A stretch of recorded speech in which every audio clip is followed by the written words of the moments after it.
হরে কৃষ্ণ, নমস্কার। আশা করি আপনারা সকলেই ভালো আছেন। লাইফ অ্যারাউন্ড কৃষ্ণার একটি নতুন ভিডিওতে আপনাদের সকলকে স্বাগত। আজ খুব সকাল সকাল ভগবানের ঘরে চলে এসেছি। আজ ভগবানকে আগে ড্রেস পরিয়ে আগে ভগবানকে ভোগ লাগিয়ে আরতি করে তারপরে আমি বাকি কাজ সারব। সকালবেলা উঠে মঙ্গল আরতি করি। আজকে আর সকালবেলা খুব সকালে উঠে আর মঙ্গল আরতি করা হয়নি, আমার শরীরটা একটু ভালো না, সেই জন্য একটু দেরি হয়ে গেল। তাই আগে মনে করেছি আজকে ভগবানকে আগে রেডি করব, তারপরে সংসারের যত বাকি কাজ আছে তত সেগুলো করব। জানেন তো, আমি আগে না ভগবানকে রোজ স্নান করাতাম, বুঝতাম না তো, কারণ আমাদের তো জগন্নাথ তো কাঠের তৈরি দারু ব্রহ্ম। তাই একদিন প্রভুকে বললাম, আমার যে শিক্ষাগুরু ওনাকে আমি বলেছি যে প্রভু আমি না রোজ স্নান করাই। তখন উনি শুনে আমাকে খুব বকা দিলেন। আমি তো জানতাম না জানলে কি করে করব। আমি আসলে সবাইকে জিজ্ঞেস করিনি। আমাদের বছরে একবার খালি ভগবানকে স্নান করাতে হয়, সেটা রথের সময়, স্নান যাত্রার সময়।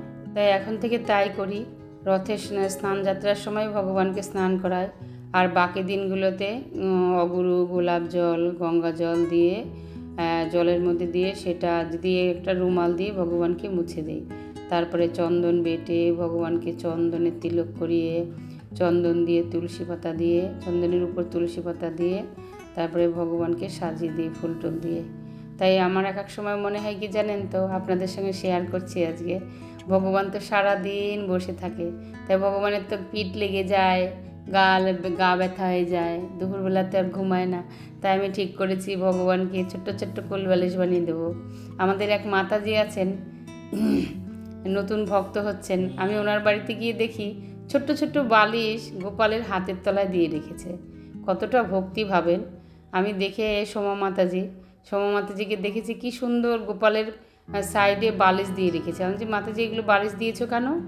বলছে কি বালিশ দেবো না কেন, ভগবান সারাদিন বসে থাকে, এই হাতটা এরম করে উঁচু করে রাখে, হাতে ননি মাখন নিয়ে ওনার হাত লেগে যায় না, তাই হাতটা লেগে যায় বলে তাই ওই হাতের তলায় হাতের কুনুয়ের কাছে উনি বালিশ দিয়ে রাখে, যে ওইটা ভর দিলে পরে ভগবানের হাতটা কষ্ট হবে না। এটা শোনার পর থেকে আমার মনটা এত খুশিতে ভরে গেল যে ওনার মনে কতটা ভক্তি, যে ওনার ভগবানের হাত ধরে যায় বলে হাতটা উঁচু করে থাকে, তার জন্য উনি তলায় বালিশ দেন।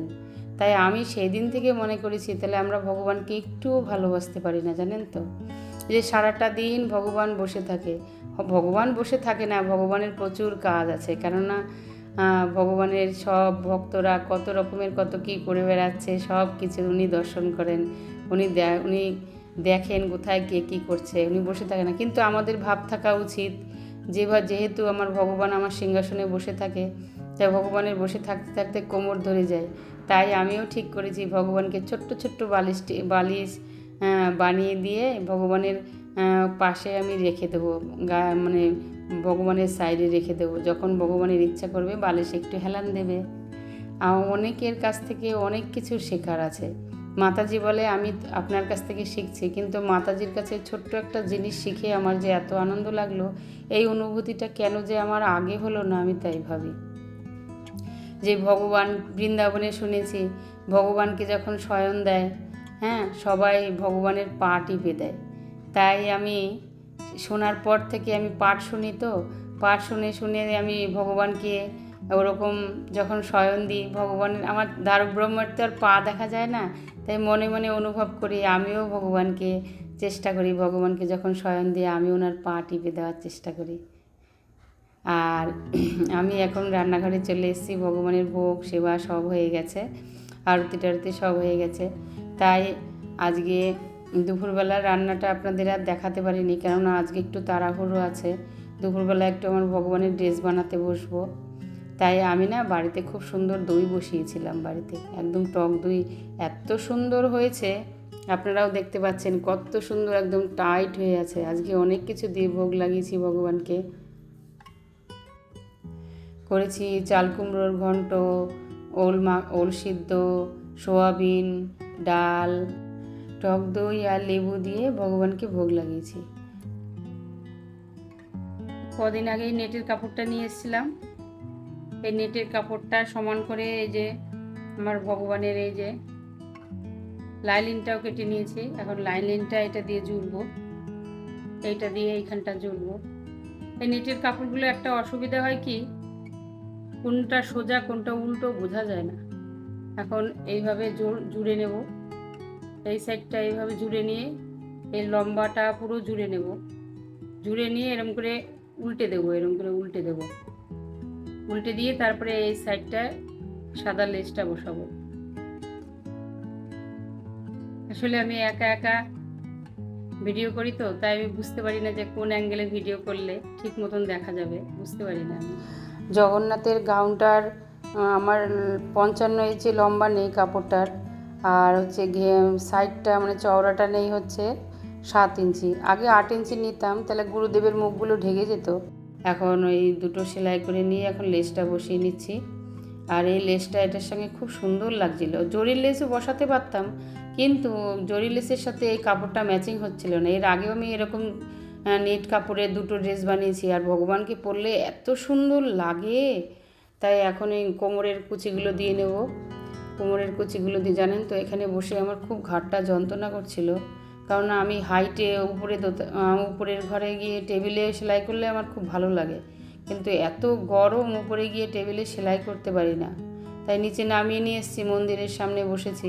তাই জায়গাটা এত নিচু নিচু হয়ে, ঘাটটা নিচু হয়ে মেশিনে চালাতে হয়, তাই খুব কষ্ট হয়, এক সময় ভীষণ কষ্ট হয়। তাই এখন এই গাউনটা তৈরি করা হয়ে গেছে, এখন উত্তরীয়তে লেসটা বসিয়ে নিচ্ছি।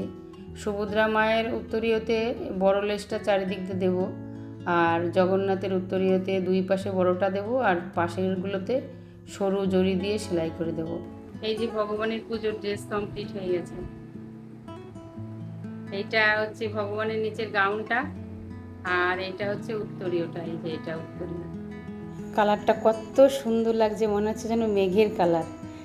আর এরপরে আপনাদের দেখাবো আমি কিভাবে পাগড়ি করব। ঠিক সেম কাপড় দিয়ে পাগড়ি তৈরি করে ভগবানকে যখন পরাবো, দেখবেন কত সুন্দর লাগবে। আপনাদেরকে সব কিছুই আমি শেয়ার করি, কারণ আপনারা আমার এখন ফ্যামিলি হয়ে গেছেন। সেই জন্য সংসারের সব কথা এখন আপনাদের সাথে শেয়ার করি আর গল্প করি সারাদিন। আর সেলাই করতে করতে আমার আজকে পিঠ ব্যথা হয়ে গেছে পুরো। আর এমনিতেই আমার স্পন্ডিলাইটিসের রোগ আছে, আমার একটুখানি ঘাড় নিচু করলেই ভীষণ কষ্ট হয়, জানেন না। এখন রেডি হয়ে গেছে, আমি এখন যাব রান্নাঘরে।